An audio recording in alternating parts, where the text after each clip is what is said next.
My stepfather once told me I'd never amount to anything without the family name and fortune backing me, so I did the unthinkable. I bought the family business and fired him. I was just 16 when Richard married my mom and moved us into his sprawling mansion. He owned Hartwell Construction, the most prominent contracting firm across 3 counties. At dinner parties, he would recline in his leather chair, swirling whiskey in his glass, speaking of legacy and lineage like a monarch. "This business stays in the family," he'd declare, always looking pointedly at Kevin, his biological son. The message was unmistakable. I wasn't part of that family. My real father had passed away when I was 8. Mom struggled for years before meeting Richard at a grief support group. Initially, he seemed like our savior, paying off debts, moving us from a cramped apartment to a grand estate. But that illusion didn't last long. When I graduated high school with a 4.2 gigapascals, Richard offered me a job loading trucks at 5 in the morning for minimum wage, while Kevin got a corner office despite barely scraping through community college. "You should be grateful," Richard said when I asked about advancement. "Without our name, you're nothing. No connections, no money, no future. At least I'm giving you honest work." Kevin smirked from behind his desk, feet up, playing video games. That night, I made a decision that would define the next 12 years of my life. I enlisted in the Army Corps of Engineers the following Monday. I spent 4 years learning construction from the ground up. While Kevin partied through college on his father's dime, I was building bridges in Afghanistan, gaining real leadership experience under pressure. I used my GI Bill to study civil engineering at State University, graduating summa cum laude while working graveyard shifts at Morrison & Associates, Richard's biggest rival. When Richard heard about my degree, he laughed. "Playing in the dirt won't make you family, boy." By 25, I was managing major projects for Morrison. By 30, I became a partner, specializing in fixing the messes Hartwell Construction left behind. Every contract we won, every deal we stole, I thought of Richard's words. Last month, Richard suffered a massive heart attack during a board meeting. While he recovered, Kevin ran the company into the ground. 3 lawsuits, 2 OSHA violations, and a sexual harassment case that made headlines. Their biggest investor pulled out, the bank called in their loans, and Hartwell Construction hemorrhaged money. That's when I struck. I had been quietly courting their clients for years, building trust and proving our superior work. When I offered to buy Hartwell for 60 cents on the dollar, the desperate board didn't hesitate. Yesterday, the deal closed. Today was my first day as CEO. At exactly 8 a.m., I walked through the front doors, past the lobby where my high school photo still wasn't displayed with the family portraits. Only Richard, Kevin, and Richard's father. Sarah, Richard's assistant, looked stunned to see me in a 3-piece suit. "He's in his office," she stammered nervously. "But he's not expecting any appointments this early." "Oh, he's expecting me," I replied, straightening my tie. "He just doesn't know it yet." I pushed open his office doors without knocking. Richard sat behind the same massive oak desk where he'd signed my minimum wage paperwork 16 years ago. He looked pale and annoyed. "What the hell are you doing here?" he snapped. I smiled and placed the ownership documents directly on top of his morning coffee. His face cycled through confusion, disbelief, and rage as he read. "This is impossible," he muttered. "The board would never sell to some nobody." "The board voted unanimously," I interrupted, settling into the chair across from him. Turns out they weren't thrilled about Kevin's sexual harassment lawsuit or the OSHA violations that nearly shut down the Riverside project. Funny how liability premiums skyrocket when you ignore safety protocols. His face flushed red. "You manipulative little." "For 16 years, I confirmed, crossing my legs casually. "Ever since you told me I'd never amount to anything without your precious family name." Richard stood so quickly his chair slammed against the window. "This company has been in my family for 3 generations. My grandfather started it with his bare hands during the Depression. You can't just waltz in here."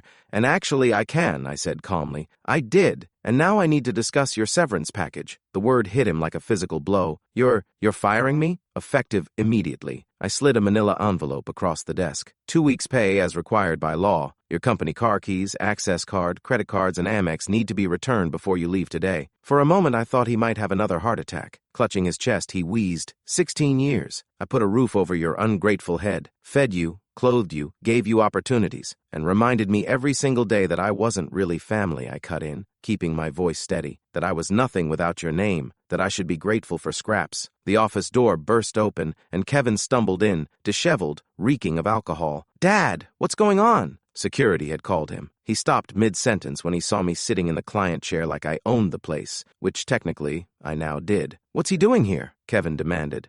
"Explaining your severance package," I said pleasantly, pulling out a second envelope. "Same as your father. 2 weeks' pay. Company property must be returned by 5 p.m. Kevin's bloodshot eyes darted between us. Severance? What the hell is he talking about? Show him the papers, I told Richard. Kevin snatched the documents, lips moving as he struggled through the legal language. Comprehension dawned slowly, like a slow-motion train wreck. This can't be legal, he said, voice cracking. You can't just steal our company. I didn't steal anything. I purchased it legally after your mismanagement nearly bankrupted it. Mismanagement? Kevin's voice shot up an octave. I've been working here for 3 years. You've been sued twice for sexual harassment, cited for safety violations costing $180,000 in fines, and lost 3 major contracts due to missed deadlines and subpar work. That secretary was asking for it, Kevin snarled, stepping closer, wearing those tight skirts, bending over my desk. Stop talking, Richard warned, shooting him a sharp look. But Kevin continued, emboldened by alcohol. You think you're so smart stealing our company, but you'll run it into the ground within a year. You're not real family. You never were. Just some loser my dad felt sorry for. The words hung in the air. Even Richard looked uncomfortable. You're absolutely right, I said calmly, standing and straightening my jacket. I'm not real family. Real family covers for each other's crimes. Real family ignores sexual assault. Real family values bloodlines over competence. I stepped closer to Kevin, close enough to smell the stale alcohol on his breath. But I am real competition, and I've been beating you at that for years. The office door opened again, and 2 professional security guards entered. Not Richard's usual rent-a-cops, but real professionals I'd hired that morning.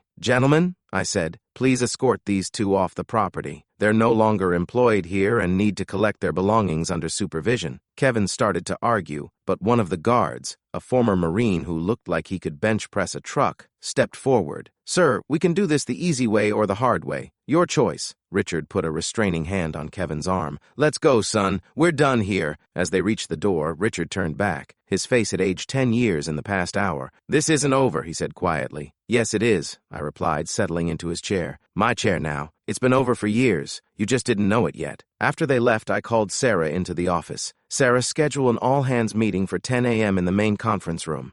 Everyone. Office staff, foremen, project managers, even crew leads if they can make it. She nodded eagerly. In 20 years of working for Richard, she'd never been asked for input or treated with basic respect. Should I order coffee and donuts? She asked hesitantly. Absolutely. This is going to be a long meeting and we have a lot to discuss. By 10 a.m., the conference room was packed. Some people stood along the walls. Foremen still covered in concrete dust sat next to office administrators in pressed shirts. I'd never seen the entire company in one room before. Some of you have been here longer than I've been alive, I began. You've built this company with your sweat, skill, and dedication. Under new management, that work will finally be valued and rewarded properly. A murmur rippled through the crowd. First, let's address the elephant in the room. Yes, I've purchased Hartwell Construction. Yes, Richard and Kevin are no longer with the company. And yes, this means significant changes are coming. Mike Rodriguez, the crane operator Richard, had threatened to fire for questioning unsafe practices, raised his hand. What about the projects Kevin screwed up? The Henderson job is a complete nightmare. We're 3 weeks behind schedule, and the foundation work has to be redone. I've reviewed all active projects, I said, pulling up a presentation. Henderson will be completed correctly, even if it takes longer and costs more initially. Our reputation depends on delivering quality work, not cutting corners. Tom Wilson, a foreman with 15 years at the company, spoke up. What about the rest of us? Are there going to be layoffs? No layoffs for performance-related reasons. In fact, I'm implementing immediate changes that will benefit everyone in this room. I clicked to the next slide. New policies and benefits, profit sharing after 6 months, safety bonuses, educational reimbursement, promotions based on merit, not nepotism. The room buzzed with excitement. These were benefits they'd never dreamed of under Richard. Additionally, we're implementing a zero-tolerance policy for harassment and bullying. Everyone, including management, will undergo professional training. Sarah raised her hand. What about administrative changes? You keep your job, Sarah. In fact, you're getting a significant raise and a new title, Executive Assistant to the CEO. Your institutional knowledge is invaluable. The relief on her face was visible from across the room. I know change can be scary, I continued, but I've spent 12 years preparing for this moment.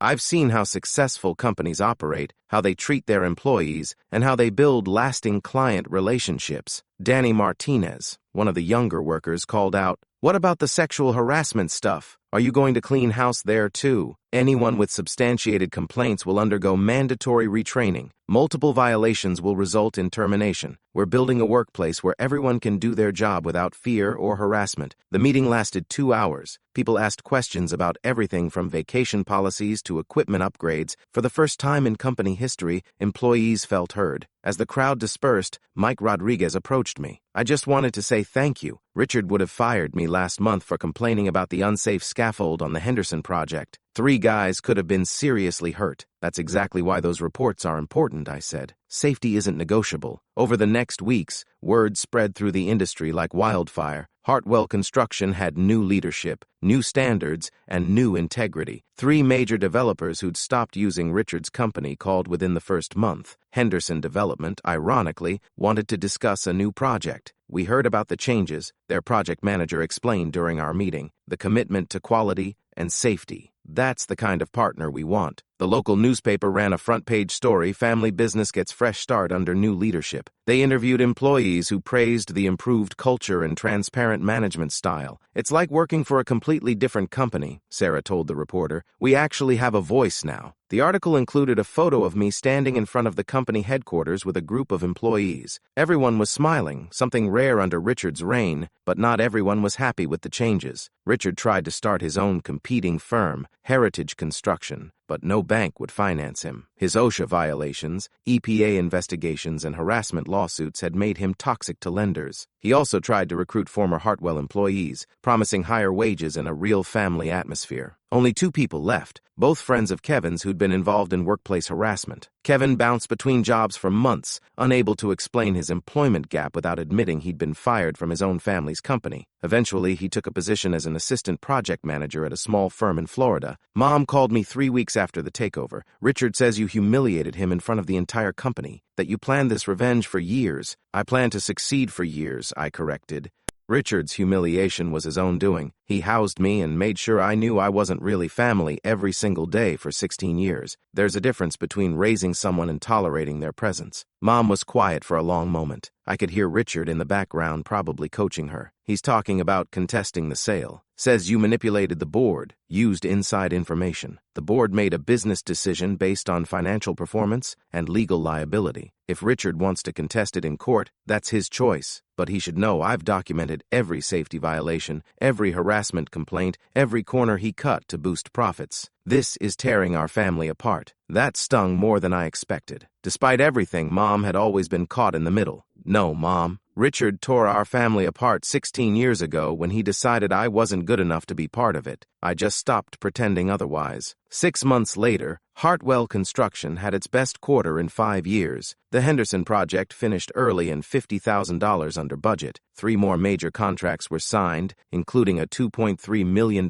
municipal building project. I hired Jessica Chen as head of HR, a woman with extensive experience in workplace safety and equality. Sexual harassment training became mandatory for all employees. Safety violations dropped to 0. Employee turnover fell to the lowest rate in company history. The anonymous reporting system led to several process improvements and 1 termination for theft. Morale was so high that employees voted to give me a plaque that read, "To the boss who listens." It sits on my desk where Richard's picture of Kevin used to be. The success attracted attention from industry publications. Construction Today ran a feature article titled, "How New Leadership Transformed a Struggling Family Business." They highlighted our safety record, employee satisfaction, and rapid financial turnaround. "Change is never easy," I said diplomatically, "but sometimes it's necessary for growth and improvement." Richard was quoted in the same article, though his comments were relegated to a small sidebar. "I built that company from nothing," he said. "Some people don't appreciate family loyalty or tradition." The contrast was stark. My interview focused on employees' safety and future growth. His was bitter complaints about the past. A year after the takeover, I received an unexpected visitor. Maria Santos, a recent civil engineering graduate, sat in my office with her resume and a determined expression. "I heard you judge people by their work, not their connections," she said. "Every other company I've applied to wants to know who my father is or whether I'm planning to get married and have kids." I hired her as a project engineer.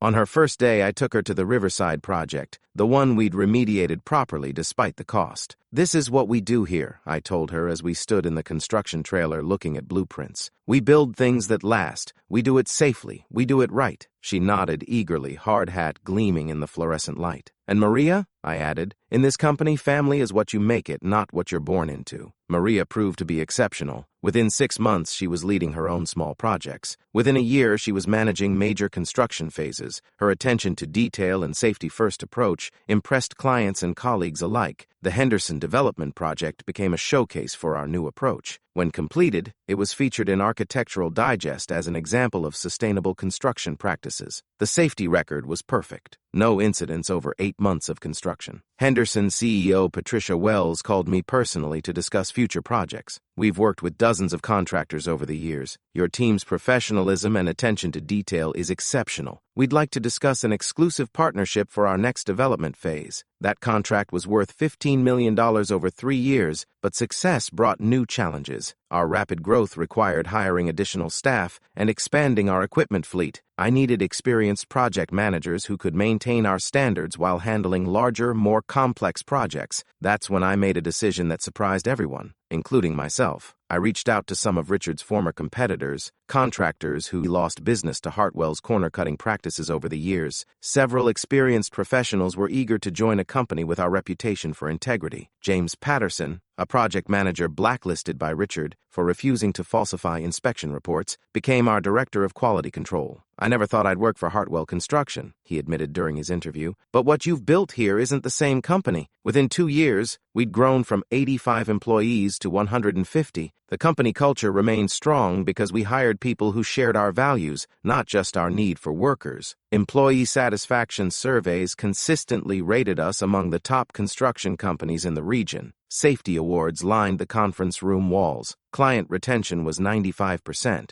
Richard's attempts to compete grew increasingly desperate. Heritage Construction bid unrealistically low on several projects, trying to undercut our prices. When they inevitably went over budget, clients came to us to finish the work properly. The irony wasn't lost on anyone in the industry. We were cleaning up Richard's messes again, just like the old days at Morrison & Associates. One autumn afternoon, Kevin showed up at our office unannounced. Security called me before letting him in. I found him in the lobby looking older and worn down. His clothes were rumpled, and he'd lost weight in an unhealthy way. "I need a job," he said without preamble. "Kevin, I know what you're thinking, but I've changed. The lawsuit in Florida, the drinking. I went to rehab. I've been sober for 4 months. I studied his face, looking for signs of the entitled, aggressive person he'd been. He seemed genuinely different, humbled even. What happened in Florida? Same thing that happened here. Sexual harassment complaint, fired for cause. But this time, I didn't have Daddy to protect me. I had to face what I'd become." He pulled out his phone, showing me pictures of a therapist's certificate and double-A attendance records. "I'm not asking for special treatment. Start me in the warehouse, minimum wage. I just need a chance to prove I can change." It was one of the hardest decisions I'd ever made. Every rational part of my brain said to refuse. Kevin had been part of the toxic culture that had nearly destroyed the company. But looking at him, really looking, I saw something I'd never seen before. Humility, genuine remorse. "You'd report to Maria Santos," I said finally. "She's running our new equipment maintenance program. Any problems, any harassment, any attitude issues, any relapse, and you're gone permanently." Kevin nodded rapidly. "I understand. Thank you. Thank you for the chance. Don't thank me yet. Thank me in 6 months if you're still here and doing good work." Kevin's return shocked everyone, including our employees. Several people expressed concerns. I addressed it in a company-wide meeting. We're giving Kevin a probationary opportunity to prove he's changed. If anyone experiences harassment or inappropriate behavior, report it immediately. Zero tolerance means zero tolerance. Kevin started in the equipment yard maintaining trucks and machinery. He showed up early, stayed late, and kept his head down. No one reported any problems. After 3 months, Maria came to my office. "I hate to admit this, but Kevin's doing good work. He's thorough, reliable, and respectful to everyone on the team." Surprised? Honestly, yes. I was expecting him to revert to his old behavior once the novelty wore off, but he seems genuinely committed to changing. 6 months later, Kevin had earned a small promotion to equipment coordinator. He'd also started attending company safety meetings and contributing useful suggestions. The real test came during our annual holiday party. In the past, these events had been problematic. Too much drinking, inappropriate behavior, several incidents that HR had to handle. Under new management, we'd restructured the party, professional venue, limited alcohol, families welcome. Kevin attended alone, nursing a single soda water all evening. When Maria's daughter asked him about the big trucks in our equipment yard, Kevin spent 20 minutes patiently explaining how excavators work, letting her sit in the driver's seat while her mother took pictures. "Thank you," Maria told me later, "for giving him the chance to become a better person." 3 years after taking over the company, I received a call that changed everything. "This is Patricia Wells from Henderson Development. We'd like to discuss something significant with you." When I arrived at her office, I found not just Patricia, but representatives from 3 other major development companies. "We've been talking," Patricia began, "about the possibility of a regional partnership, exclusive contracts for all our projects over the next 5 years. The numbers they presented were staggering: $50 million in guaranteed work, with potential for much more if performance targets were met. "Why us?" I asked. "Because you've proven that integrity and profitability aren't mutually exclusive," said Michael Torres from Torres Development. "Every project on time, on budget, 0 safety incidents. That's worth a premium to us. The partnership would require expanding to nearly 300 employees and opening satellite offices in 2 neighboring states. It was exactly the kind of growth I dreamed about during those early years in the Army, learning my trade while Richard disparaged my ambitions. But the expansion also meant I needed someone I could trust completely to help manage operations, someone who understood the company culture and shared our values. I promoted Maria to Vice President of Operations. At 28, she became the youngest VP in the company's history. Kevin, now a reliable equipment manager, was among the first to congratulate her. "She earned it," he told me after the announcement, "and honestly, seeing her succeed makes me proud to work here." The irony wasn't lost on me. The woman Richard's generation had tried to exclude was now helping lead the company into its most successful era. Year 4 brought new challenges. The rapid expansion strained our systems and culture. Some of the new hires in the satellite offices didn't fully embrace our safety-first, integrity-focused approach. We had our first major incident in 3 years. A worker fell from scaffolding at the Riverside Phase 2 project, suffering a broken leg. The investigation revealed that proper safety protocols hadn't been followed. I flew to the satellite office the next day and shut down all operations until every worker completed refresher safety training. The delay cost us $75,000, but it sent a clear message about our priorities. "We don't compromise on safety," I told the assembled crews. "Ever. I don't care about deadlines or budget pressures. Everyone goes home healthy every day." The incident also revealed gaps in our management structure. The satellite office supervisors were experienced, but they hadn't fully internalized our culture. I instituted quarterly culture assessments and mandatory leadership rotations between offices. Every supervisor spent at least 1 month per year at headquarters, working directly with our core team. The investment paid off. By year 5, all 3 offices operated with consistent standards and culture. Safety incidents remained near 0. Employee satisfaction stayed high across all locations, but success brought unexpected personal challenges. Mom called one evening, her voice strained. "Richard's in the hospital. The doctors say it's pancreatic cancer, stage 4. The news hit harder than I expected. Despite everything, I'd never wished for Richard to suffer. "How long?" I asked. "Weeks, maybe a month. He's asking for you." The hospital smelled like disinfectant and despair. Richard looked frail in the narrow bed, attached to machines that beeped and hummed. The proud, domineering man who'd controlled my adolescence was gone, replaced by someone who looked fragile and scared. "I didn't think you'd come," he said when I entered the room. "Mom asked me to." We sat in uncomfortable silence for several minutes. Finally, Richard spoke. "I was wrong about you, about a lot of things. I was threatened by you from the beginning. Smart kid, motivated, reminded me of myself at that age. But you weren't my blood, and I couldn't handle the idea that you might be better than Kevin." He coughed, a harsh sound that seemed to hurt. "I spent 16 years trying to keep you small because I was afraid you'd eclipse my son. Turns out that's exactly what happened." "Anyway," I said, "Kevin's doing well now. He's changed. Really changed." Richard's eyes widened. "You hired him? Gave him a chance to prove he'd grown up. He earned his place on the team. After everything he did? After everything I did? People can change if they want to badly enough. Kevin wanted to. I'm not sure you ever did." Richard was quiet for a long time, staring at the ceiling tiles. "The company looks good. Really good. Better than I ever managed. We've been lucky. Good people, good projects. Luck." He laughed, a bitter sound. "You turned a failing business into a regional powerhouse in 5 years. That's not luck. That's vision and leadership." He turned to look at me directly. "I'm proud of what you've built, proud of who you became. I should have said that years ago. And I'm sorry for making you feel unwelcome in your own home, for telling you that you'd never amount to anything, for wasting 16 years being afraid of my own stepson." I felt tears starting and blinked them back. "I forgive you," I said, surprised to find that I meant it. Richard died 2 weeks later. Kevin flew back for the funeral, taking bereavement leave from his job with us. The service was small. Family, a few old business associates, some employees from the Heritage Construction days. I gave one of the eulogies, talking about Richard's role in founding the modern Hartwell construction, carefully avoiding the darker chapters of our relationship. After the service, Kevin approached me. "Thank you for what you said and for everything. Giving me a job, a chance to prove I'd changed. I know it wasn't easy. Everyone deserves a second chance if they're willing to work for it. Dad was right. You know, you became everything he was afraid you'd become. Everything he wished he could be." 6 months after Richard's death, Henderson Development offered us our biggest project yet, a $25 million mixed-use development that would anchor downtown revitalization efforts. The contract signing was held in the same conference room where Richard had first offered me that minimum-wage warehouse job 16 years earlier. Standing at the head of the table, surrounded by employees who trusted me and clients who respected our work,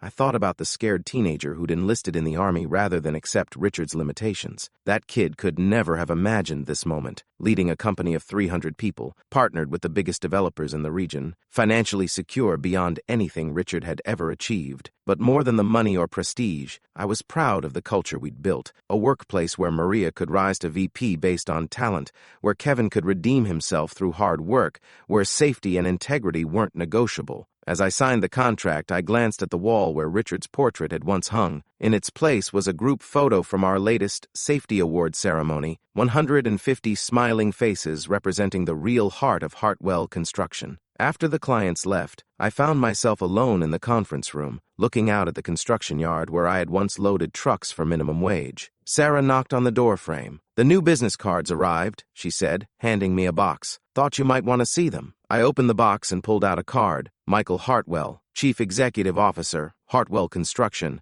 building excellence together. For the first time, my last name was printed on a Hartwell Construction business card, not because I'd married into the family or inherited the position, but because I'd earned it. That evening, I called Mom. "The funeral was beautiful," she said. "Richard would have been pleased." "How are you doing?" "Really? Better than I expected. The house feels empty but peaceful for the first time in years." "Peaceful? What will you do now?" "I was thinking about traveling, maybe visiting you at the office, seeing what you've built." "I'd like that, Michael. Yeah, I'm proud of you. I should have said that years ago, but I'm saying it now. I'm proud of the man you became and the business you've built." After hanging up, I walked through the office one more time before heading home. The desks were empty, computers sleeping, but evidence of our success was everywhere. Project photos lined the walls, safety awards filled display cases, employee recognition certificates covered a bulletin board. In my office, I sat at the desk that had once been Richard's throne of power. The ownership papers that had started this journey were framed on the wall, not as a trophy, but as a reminder of how far we'd all come. Tomorrow would bring new challenges, new projects, new opportunities to prove that success built on integrity and respect was more lasting than anything achieved through fear and favoritism. But tonight, I allowed myself a moment of satisfaction. Richard had been wrong about everything that mattered. I'd amounted to something without the family money. I'd built something better than he ever imagined, and I'd done it by becoming exactly the kind of leader I'd wished for when I was 16, loading trucks at 5 in the morning, dreaming of something better. The company that had once been Richard's legacy was now something entirely different, a place where talent was rewarded, safety was paramount, and family was defined by commitment and respect rather than bloodlines. Richard said I'd never amount to anything without the family money. He was wrong. I'd amounted to everything because I'd learned to build my own family, my own legacy, and my own definition of success. And that, more than any dollar amount or business achievement, was worth everything I'd sacrificed to get.